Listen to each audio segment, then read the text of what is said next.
dream when it started. Black and white people living together. Looking back at it, where we all began. It was a crazy dream when it started. I'm a dream of a life without misery. The anointing of God in my ministry. Living with a dream is not forbidden. So therefore keep on dreaming till you make it. Seigneur, shalom, shalom, shalom. Merci à notre Dieu, Seigneur Jésus-Christ, qui est déjà présent dans ces grands rendez-vous. C'est lui le centre de l'intérêt, c'est lui le maître des miracles, c'est lui le maître des guérisons. Si nous sommes là, c'est à cause de Jésus-Christ.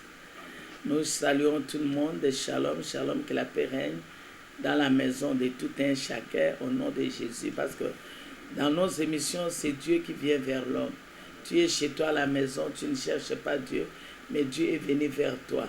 C'est à toi de l'accueillir, d'ouvrir ta porte pour que Jésus entre, pour ne plus sortir, mais y résider. Alors, si Jésus-Christ habite avec toi dans ta maison, si tu ouvres ta porte pour que Jésus-Christ y réside, nous allons passer des ténèbres à la lumière, de la mort à la vie.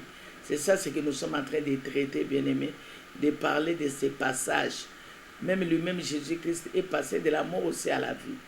Il a porté la chair humaine comme tout autre homme. Il est né d'une femme avec la puissance de Dieu.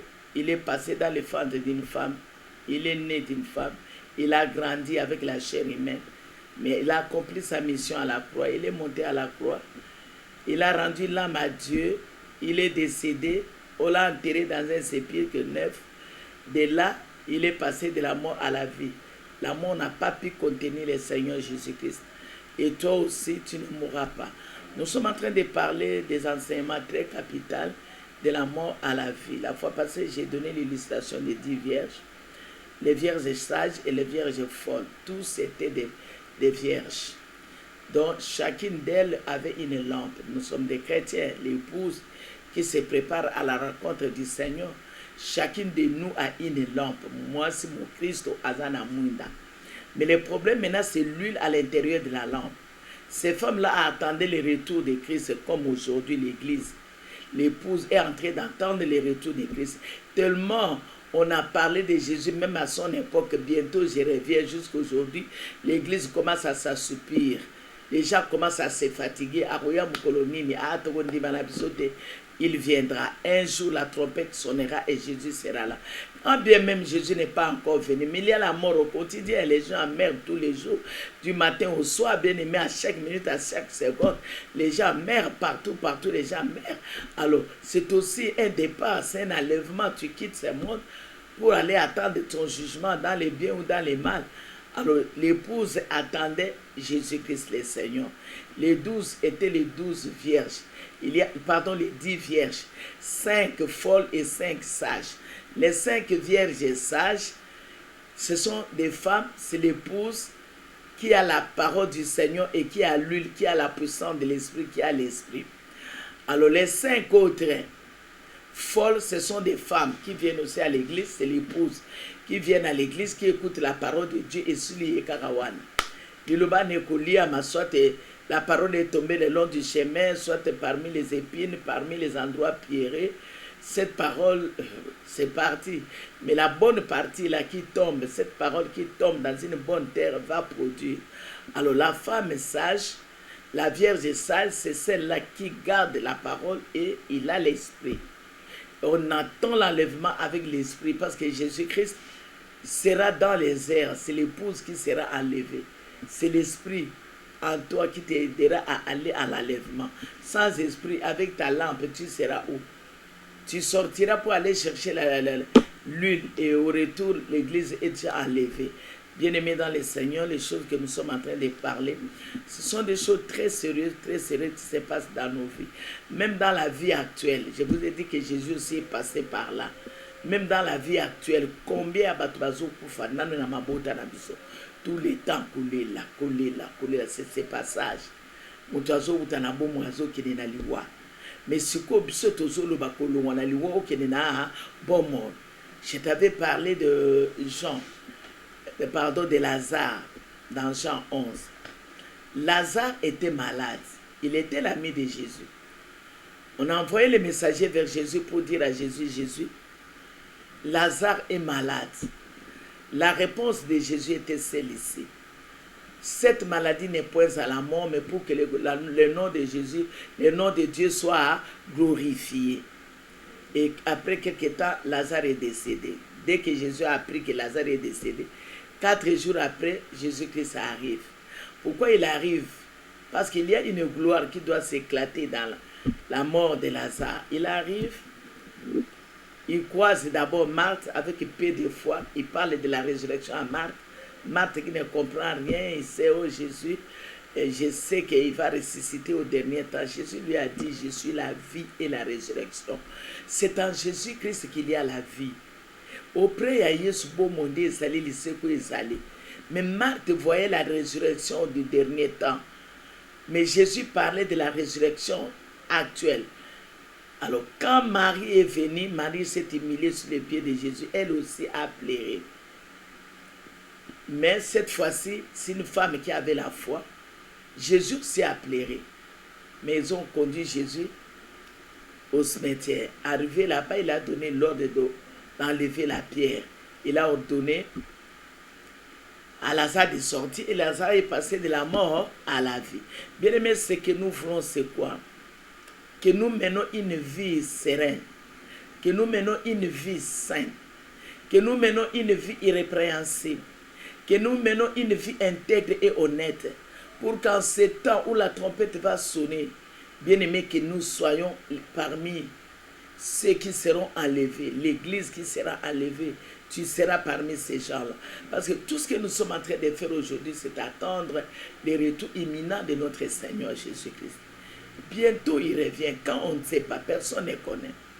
Seul Dieu sait. Et si le temps se prolonge, c'est à cause des incrédules. Dieu veut qu'il donne leur cœur au Seigneur. Dieu nous donne le temps de nous repentir. Il nous donne le temps de chercher sa face. Il nous donne le temps de tourner les regards vers lui. De konanga ko kanga mutema te soki lilobeye pa na yo. Ndimela liloba parce qu'on a un triple avantage. Avantage à liboso nene. Tant yo ndimela liloba, quand tu as Jésus dans ta vie, tu es sauvé. Tu es sauvé, tu as le salut en toi. Et toutes tes malédictions sont balayées par le sang de Jésus. Jésus-Christ va te passer de la malédiction à la bénédiction. Avantage à liboso yangwana. Avantage à mi balé. Si tu as reçu Jésus dans ta vie, ou tu le reçois aujourd'hui ou demain, je ne sais pas. Mais demain, c'est un peu tard. Reçois-le aujourd'hui. Dès que tu écoutes les messages, acceptez Jésus directement. Posez la question, qu'est-ce que je dois faire? Si tu l'acceptes aujourd'hui, tu es gagnant. Pourquoi? Osa gagner pour Nanine. Osa gagner car pour Natina na siècle, même na siècle à venir. Na kati na mukilo yoko mene vie moko ya kimia parce que bateau bazana Jésus te baza troublé pongi ezalaka na kimia te OK par exemple na magie ozui magie bakopeso ba restriction ebele na kati na bomoi na yo olie loko bote ko sala bote sala boy to ozalaka na nuit tranquillité vie na yo obanga akaka ke retour ya biloko ani esalema batu bazana bakisi c'est pareil ba peso bikila lata ko sala bote ko tala simate ko sala bote bien aimé combien de fois yo bomi batu yo yebete ko bomi batu parce que okina na ndako anganga o mema basoso bakata ngo mitu tango basoso pasoso mutu bakati mutu yo kasi eza soso opesi mais ezana mutu mobiba yo za ko sacrifier inconsciemment au côté pe na sorcellerie inconsciente au côté na mabe moko yo yebaka te oza sauvé te mais soki yo yambi yesu yo bikisami na nous a sauvé, tu es libre. Comme Galates 5:1 le dit, c'est pour la liberté que Christ nous a affranchis. Et si tu as Jésus, tu es libre. Bénéfice à l'ebosso ya ngwana yami balé na vie na yo na se na mokili oyo. Oso vivre pleine vie, o balobaka pleine vie. Tango yo komi sauvé, nzambe na kati na mokilo a refaire passer de la mort à la vie. Donc au vivre dans toutes les promesses de Dieu dans la Bible. Ma promesse nyonso nzambe alobi na Bible, je te bénirai, tu seras la tête, tu seras une source de bénédiction, tu vas vivre ça. Ezaka na ben na likolo te na sela mukilo toutes les promesses ya nzambe. Par exemple, nzambe alobi, il n'est pas bon que l'homme soit seul. Il faut une aide semblable. Yo bali, libala ya kimia ya malonga. Ezamba lozo vivre na mukilo. Bible lobi na biso par exemple na 3 Jean 2. Bien-aimé, je souhaite que tu sois prospère à tous égards et que tu sois en bonne santé, qu'on prospère l'état de ton âme. Tant que osa prospère, osa kufut sama, osa en bonne santé, bien-aimé, oso monate que ça bénéfice. Loba amen. Ozo gagner on a kati na mokili oyo. Bénéfice musu na ko loba na yo nini deuxième ngana so loba na pour na bénédiction personnelle na yo. Libota na batu ba pa moi mete, libota na batu ba so ba diplôme te, libota na batu ba tanga te. Mais yo ana tangi, aussi si primaire, aussi si secondaire, aussi si université. O kinina ba ko sala be ba o décrocher ba diplôme belé ya ba master, diplôme belé ya ba docteur. O koma mutu munene. Et ça bénéfice était bien aimé ce que vous allez qui a kokanga makana malade batia yo kombo akufa lobi mais mokolo ndimi Yesu Kristo tu es sauvé, l'œuvre salvatrice de la croix et bado sala musala na kati na bomo no mutu bazela ki akufa lobi okome mutu munene ozo sala okome ko rouler na ba voiture. Est-ce que ça bénéfice était et ça bénédiction tende konanga ndimila Yesu loba amen. Ezamba no na kati na mokilo po biso lobeto loba na kati na ba télévision bo bien aimé moi so kora ko lobate o yebi même peuple ko lobate. Mais Christ est en comme na vie nanga apesinga santé na komona baninga nanga na 68 ans le 66 ans lokola ngabo basu ba maladie na makolo basu santé bien te basu na tango balali menga nzambe zo pesa nga makoki ya koloba nanu ya kotambola bien aimé zango mbanote ezambano alors soki on dimeli Yesu pesi vie na yo pesi place na kati na Yesu na sia tu passeras de la mort à la vie okuta batu mususu bien aimé de tozo bonda pona ba azwa diplôme était à salle examen d'état 4 fois maintenant moi yé ayambi Yesu aleki na kati na délivrance abondeli bazo l'accès que diplôme matin na kati na cercueil eza na se amai na mabondeli amoni ndenge nini akei apanzi cercueil azwi diplôme na ye abimi amoni na nini o ba pourcentage ya azwi na lamuki boaki pe a sala examen d'état azwi pe même pourcentage et ça bénéfice bien aimé ce qu'on dit Yesu tu donnes ta vie au Seigneur tu passes de la mort à la vie ozo passer na mort na vie na parla ki malo eleki na corps na 1 Corinthiens 15 il y a un corps mortel il y a un corps spirituel le corps charnel le corps corruptible le corps mortel. Il y a le corps spirituel, il y a le corps incorruptible, il y a le corps immortel.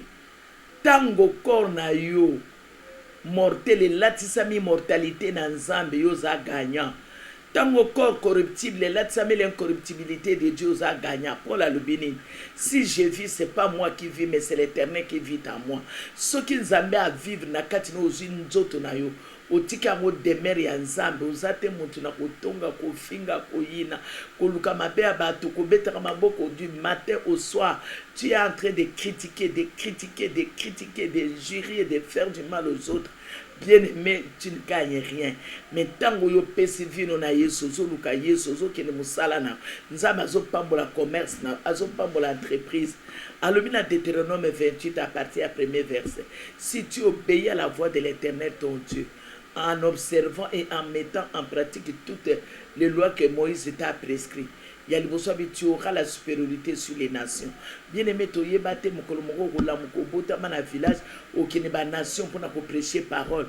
Dans le Baranzambe, Seigneur, merci. Les gens qui sont aux États-Unis, na Sakoli, na Kenya, Europe, na Sakoli, na Kenya, Hollande, na Sakoli, na Kenya, Madrid, na Sakoli, Allemagne, na Kenya, Mboka, na village, na Sakoli, na Kenya, Kisenzo, na Sakoli, na Kenya, Kwe, Mokobu, na Sakoli, mais côté Moutuke, comme raté, Mengana, Rokine, na Makolo, na Sakoli, pour Sakoli, na poto.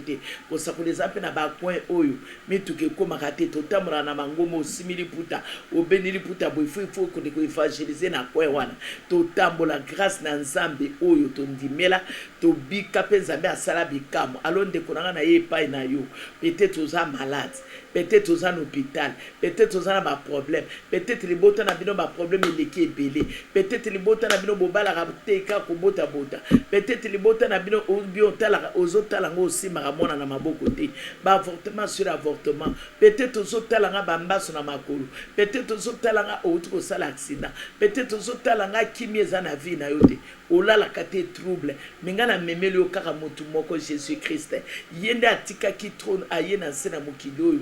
Bien-aimé, na katina il y a tout. Jésus-Christ se regorge à son sein. Seulement le nom de Jésus là, il y a la puissance, il y a le pouvoir, il y a l'autorité, il y a la grandeur, il y a l'élévation, et il y a le succès, il y a la réussite, il y a tout. Les miracles, tout ce qu'on tourne.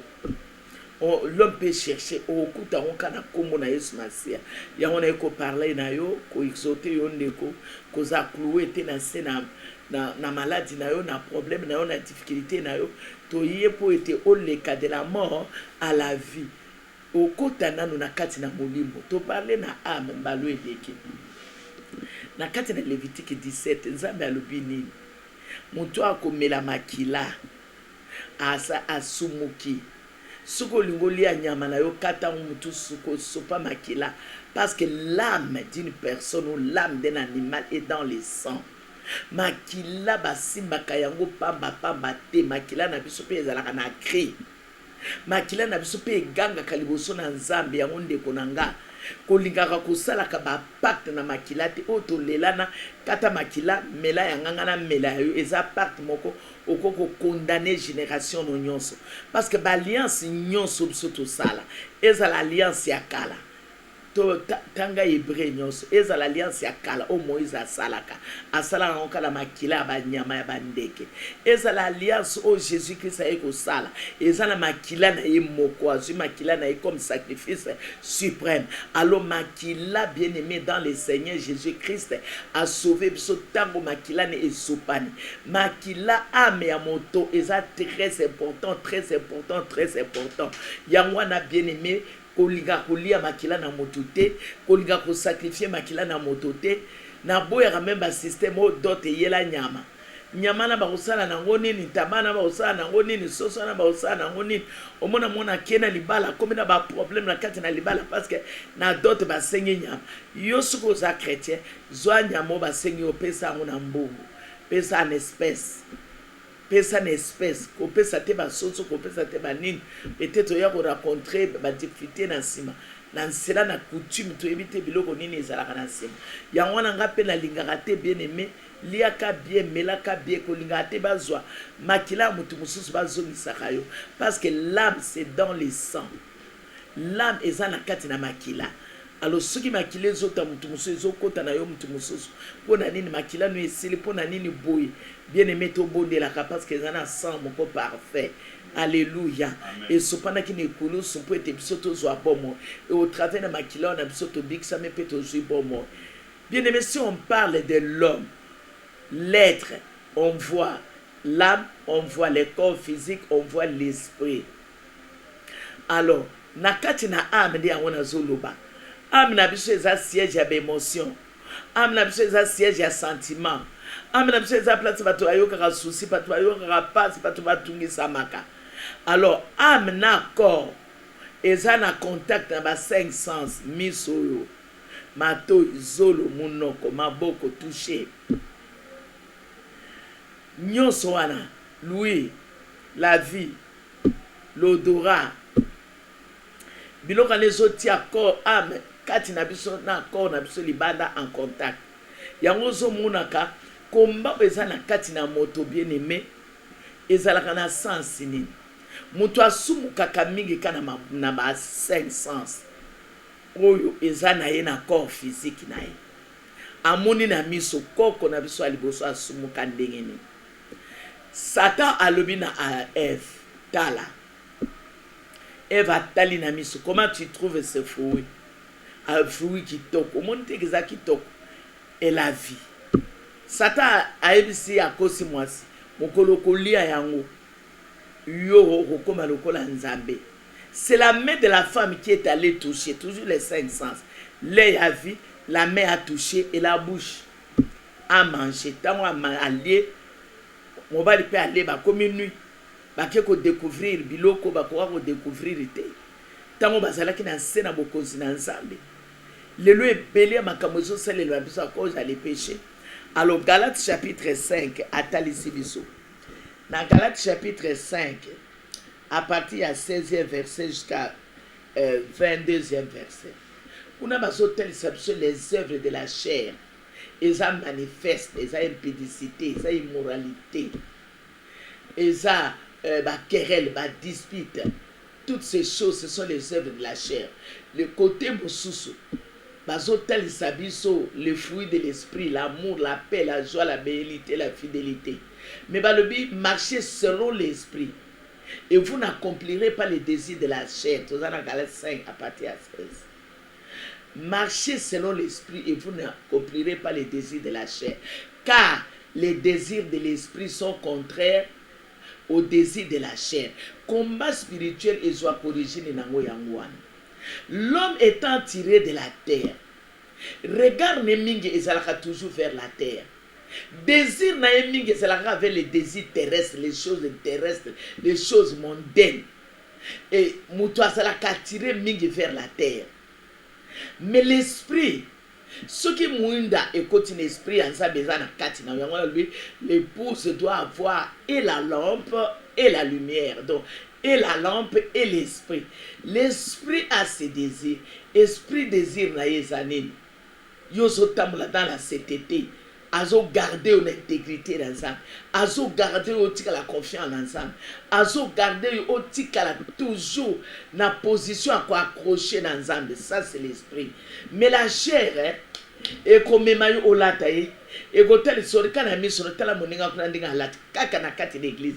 O luli ndenge moninga alati yo za na mbomote. O luli pe moninga kawala. O envier. Rancœur pe kotio makamo ibele kotio pourquoi? Parce que les terrestres, et ça quoi tirer biso. L'homme est tiré de la terre, de la boue.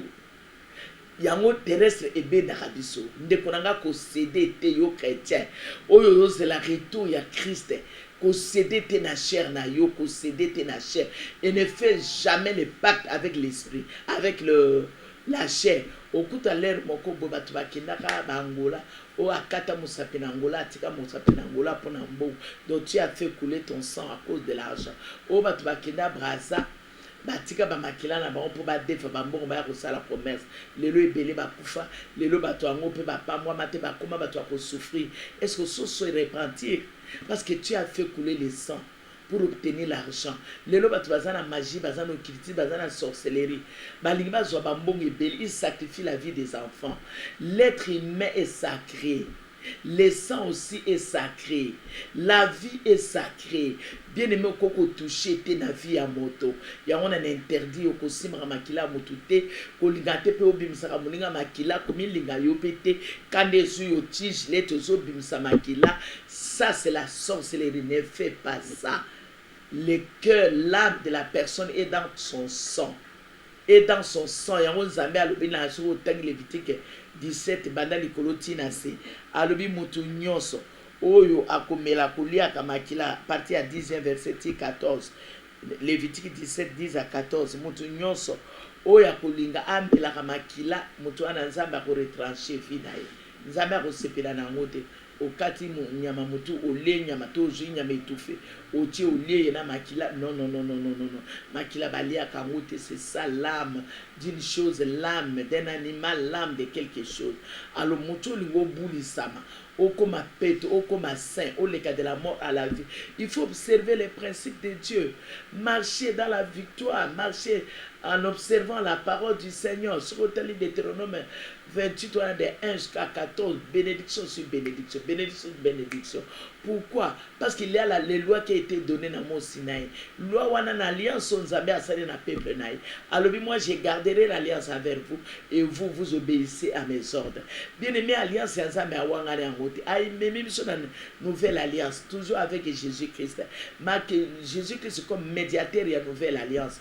Asupi makila naï akati condamnation sur ancienne alliance.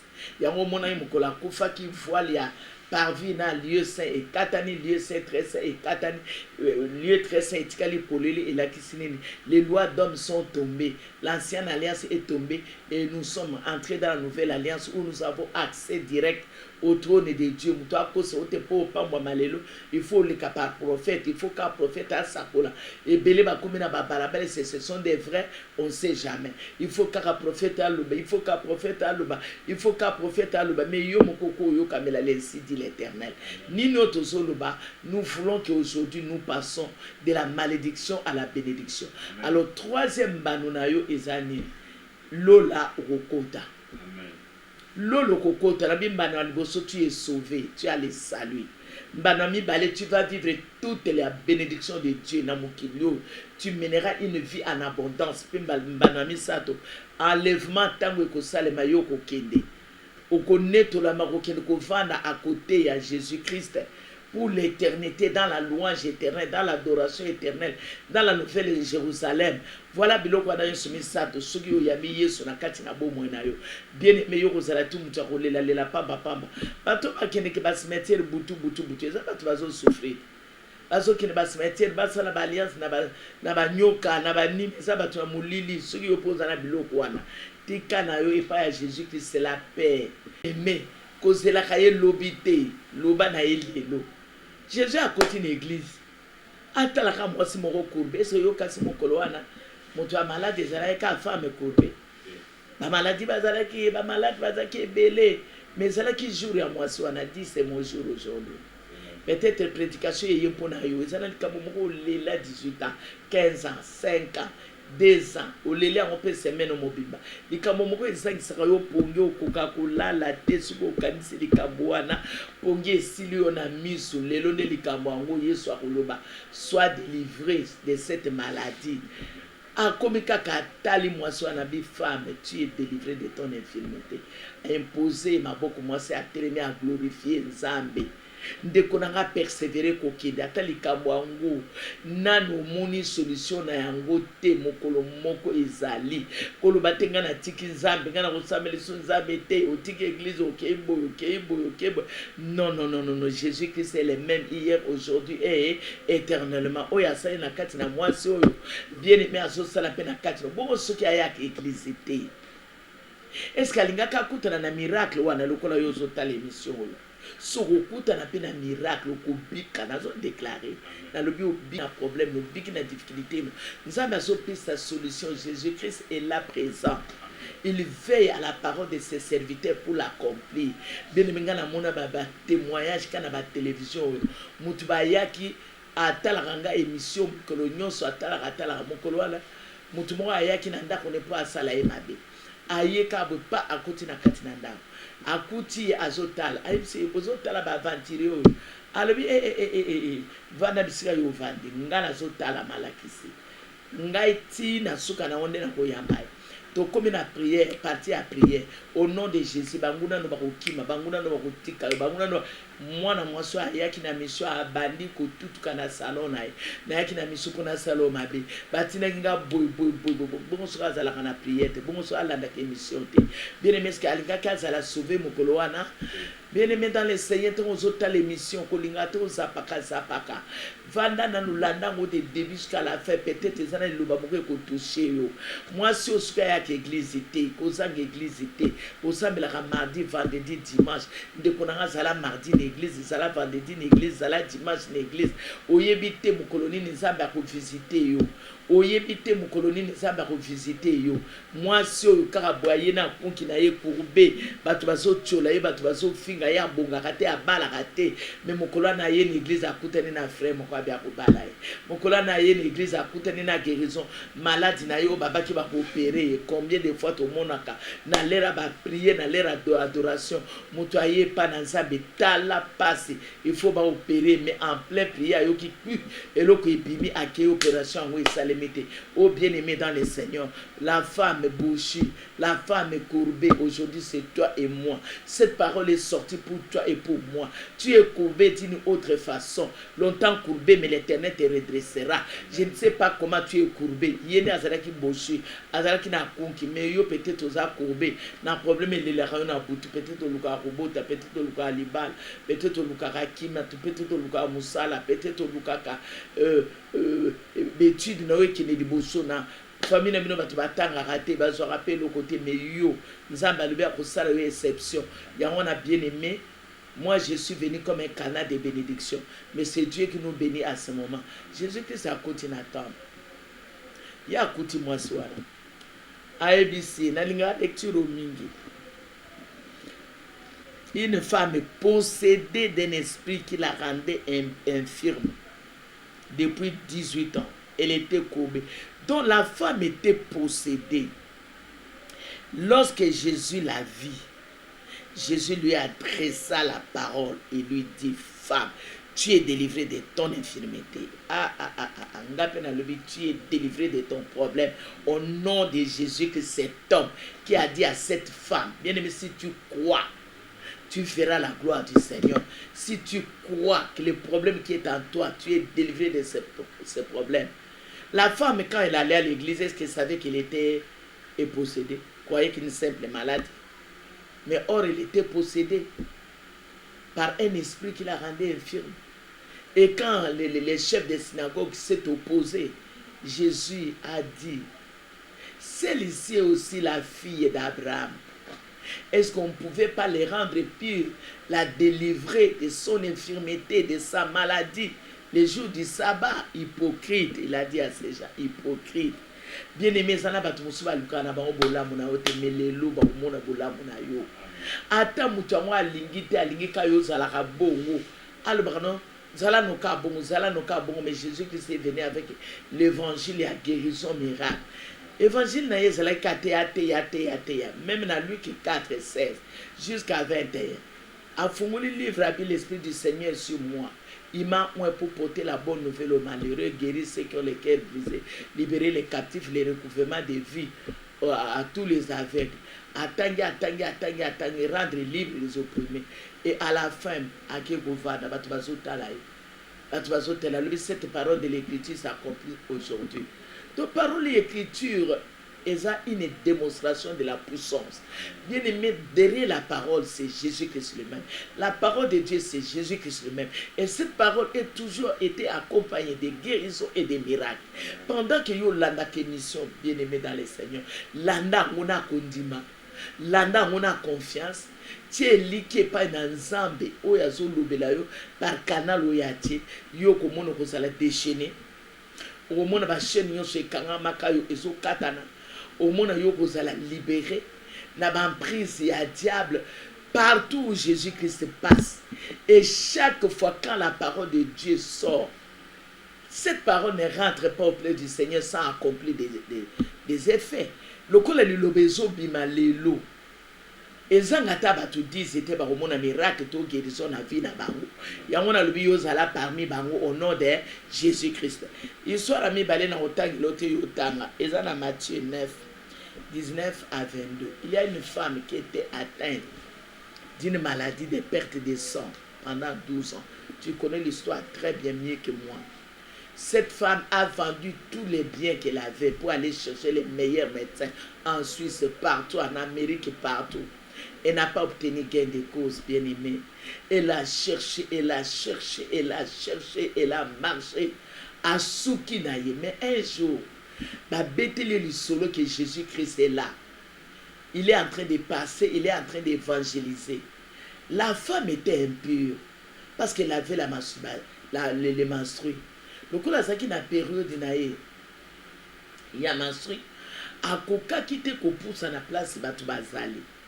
Alors, mais non, qu'est-ce que je dois faire? Et tout, 12 ans, peut-être, Mobala Bengani, Asa Kimi, Azali Soune l'autre côté, Atikali Bo, et n'avait rien. C'était la mort. Et ça, les Wata, comment c'est la loi 12 ans, bien aimé. Basi va comprendre ngango peut-être mais pas va comprendre. Dans 3 jours tu souffres, 4 jours, 5 jours tu souffres. Mais 12 ans, je ne sais pas comment cette femme a vécu pendant 12 ans. Mais mon colonne il a pris la décision de se déplacer. C'est ça, la foi, c'est un mouvement. La foi, c'est un mouvement. Bien aimé, de toujours la mission. Et ça, l'intérêt, mon côté, il y a la télévision, tout non. Et ça, toujours, on vient évangéliser, parler de la part du Seigneur. Pour un moment, comme en église, c'était Abikata, Nandakunaï, Abikata, na prison, Abikata, place, sur télévision, Yezo Koda. Moutoua, na Abika, Bisika, Atana, Mbete, hôpital, Bafungoli, télé. Alandi abika yangona suku yoyebi programme émission pesa ngompe na kuninga pesa ngompe na muninga pesa bazalaka fanatique na mutu te bazalaka fanatique na Yesu mwasi wana atali impossibilité na ye ya kovanda na bato aza lokola mwasi aza na quarantaine aza musika na zamba na ngomba avandi na zamba moko avandi parce que azoluka guérison ezo ya te akomi rejeté na mariage na rejeté na vie sociale rejeté tala mwasi oyo akulaka na ye kaka boye asenyaka na ye kaka bo mwasi oyo aza na bomo ete eza liwa te mais kaka un clin d'œil cette femme est passée de la mort à la vie donc la mort était de ses côtés elle est passée de la mort à la vie automatiquement et au milieu l'homme du milieu c'est Jésus-Christ. Quand la mort vient, écoutez l'homme des milliers et tout il n'y a pas élection quand il y a un victorieux, il y a un gagnant. Il y a un victorieux. Bien aimé pour comme mon longue les logos là toko bana on avait émission toko bana on avait émission au sepela mon kolomoro ke kolela no ekoleka yo ko vivre aïe à mon ouverture mon robo à doucelinase. Ça c'est la foi qui fait déplacer cette femme. Qu'on dit maison mais vers les bites à simika pan ya roba Jésus directement de la mort à la vie. Allez amituni na kusuka wapi Yesu atuni il y a une force qui est sortie de moi. Ma disciple ba ebisi ba bi papa ebele na batu boye tokoye ba na sentir qu'il y a un miracle qui s'est opéré. Moi soana a talisi abi Jésus ngai nazaki na tel cas na zu guérison abi ta foi t'a sauvé. Bien aimé, auprès de Jésus ne va pas te condamner. Le monde va te condamner, le monde peut te rejeter, mais auprès de Christ, il ne te condamne pas, il ne te rejette pas. T'accueille avec joie, viens, si tu es prêt, donne ta vie au Seigneur, dis à Seigneur Jésus, Seigneur, viens dans ma vie, quand je peux répéter, Seigneur, j'ai besoin de toi, viens dans ma vie, que je sois sauvé, Bien aimé, si tu es sauvé, tu seras délivré, tu seras béni. Amen. Hey, alléluia. Ndimela Yesu ko résister te ko kanga mutema te ndimela Yesu kende liboso na Yesu wana yo komona miracle. Tala basi mi balo na peso exemple lelo. Ces femmes sont passées de la mort à la vie. Peut-être bazala ki na bango na l'huile te, peut-être bazala ki na bango atana mwinda te, mais tango yo bango bakutani na Yesu na mwinda na l'huile ekoti bango bazui bomor. Koki m'église était allé à l'église prier au gagner na ressemble na kati na église mokolo moko ekozala mokolo na yo ngana ebiki lelo ndenge na zo lubabo. Il y a une personne au nom de Jésus-Christ, je déclare une personne qui est malade nantango azo guérison na kombo na Yesu. Motu moko azo souffrir, je ne sais pas quel problème, famille na bino ba bongarate, famille na bino difficulté na lobi na kombo na Yesu Christ kakoyo abikisa ki la femme bouchue courbée possédée pendant 18 ans abikise femme à perte de 112 ans. Peu importe les années qu'ont duré ta maladie, ton problème, ta difficulté, ta souffrance, mais je te dis, c'est Jésus est près de toi dans ta maison. Il est près dans ta télévision. Yamba libiki na komo na Yesu. Quand on est malade na komo na Yesu, sur le télémakate na lobi, lève-toi et marche. Au nom de Jésus, lève-toi et marche. Au nom de Jésus, lève-toi et marche. Je sais, oh Dieu, ndenge Jésus a le que tu m'as toujours exaucé. Moi aussi, j'ai dit, Seigneur, tu m'exauces toujours. Quand j'ai pris, tu m'exauces toujours. Tika bande konanga. Oba comment qui rétrograde. Balingi sous s'embêter, va passer de la mort à la vie. Toi, tu ne dois pas mourir, tu ne mourras pas. Amen. Tu as une vie longue, au vieillir aussi manzété. Ce n'est pas le temps pour toi de mourir. Lève-toi, bien-aimé. Jésus-Christ a éclairé, a pambola, a bikisa, a kangola, nzambe na bomo. Azala na biso elongo na kombo na Yesu Masia. Bien-aimé, avant na luba amen, alina pesa communiqué très important. La femme de distinction, na kati na la marque cachée, tout a organisé une convention des femmes à la fin, il y a mois, il y a juin. Convention est Kobanda les 28, les 29, les 30.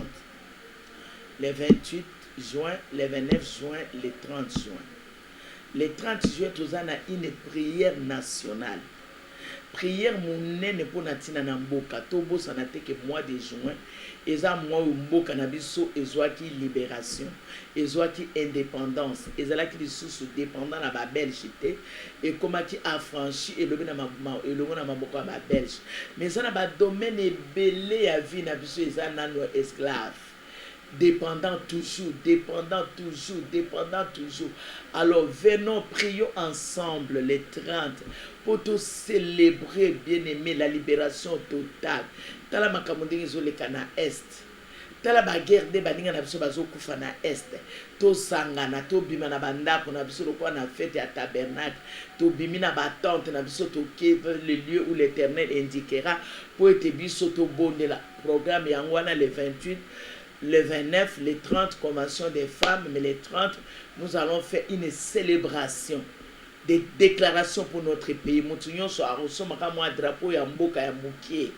Zala na oka na maboko mukolana tozo pepa tozo tatola elonga pona mboka na biso tozo tatola ebima na libulu ebima na banzala social ya mboko ye telema babalabala ya mboko ye bonga destruction ya mboka oyo démolition totale oyo nzambe a restaurer Congo zana ka rappeler no wana oyo drapeau ya Congo wana ozana oka na maboko mutu nyonso tozo balancer que Dieu te bénisse pona yo mutu oyo qui communiquer oyo na pambolo lisuko le kapona koyebisa yo boye ke nzambe azana bosenga na yo ndeko nanga ifo lukesika kosambela oyo kozwa mateo komela mai ya bomoyi oyo kusangisa koni na baninga po moto epela makasi. Alors soki ozana esika kosambela te to invité yo mardi vendredi toujours te à matin on a zoté on a télévision bato bazo bondela parce que to constater que les wese ebele bana mike bazo kufa mikolo bazo kufa ba maladie oyo toujours en respectant les signes barrières toujours bondela yo za na masque na yo ozo garder distanciation ozo sukola maboko na yo ozo mibatela mais yo pozo bondela spirituellement pour te oza la libérer. Alors ba adresse na biso ezali avenue bypass numéro 12 derrière l'ancienne alliance franco-congolaise. Tozaka na simawana l'église la main cachée. C'est là où biso to yebi ba to ebeli pe ba yebi place ango aux 8 ans mardi vendredi yaka dimanche tozana de 6h à 9h de 9h30 à 12h30 aux 8 ans yaka bien aimé ko adorer nzambe pour la pambolo ebele avant to chuter to pesi merci penza na chaîne eza ko accueillir biso na héritage des vainqueurs nzambe apambola mutamu solidaire apambola ebele na libota ne mobimba na église mobimba au travers ya vision ou ya télévision lelo toye liboso na bino ponete yobika tango yozobika eza na chaîne ya bato ebele mpe bakobika pona nini parce que eza canal moko eservi biso po ete yo ozwa libiki na yo yango na topamboli canal yango esungi biso ezali HV TV topamboli yango na tango mpe topamboli bandeko nyonso bokende liboso bopambwama nzambe na bomo ya ngengisa nzela na yo kote ya mobayini na yo ekota molili kote na yo engenga oyo atimuni libulu mpo na yo akoya okoya na libulu te yo kotatola monene na nzambe yo kokende liboso de victoire en victoire yo komona makambo ya minene baklase na yo ekosila yo kobala yo kobota libota na yo ekozala restaurer vie ya bonzambe ekozala katikati na yo nzambe akokomble yo na grâce destruction ya diable ekokwe koya yo kozala guéri yo komona miracle ya nzambe tika esengo elata yo ekota ndako na yo tika pe kota ndako na yo na kombo na Yesu Masia. Alors nous disons encore grand merci à notre Seigneur et Sauveur Jésus-Christ qui a permis qu'à ce moment nous parlons de sa part. C'est lui le maître des temps et des circonstances.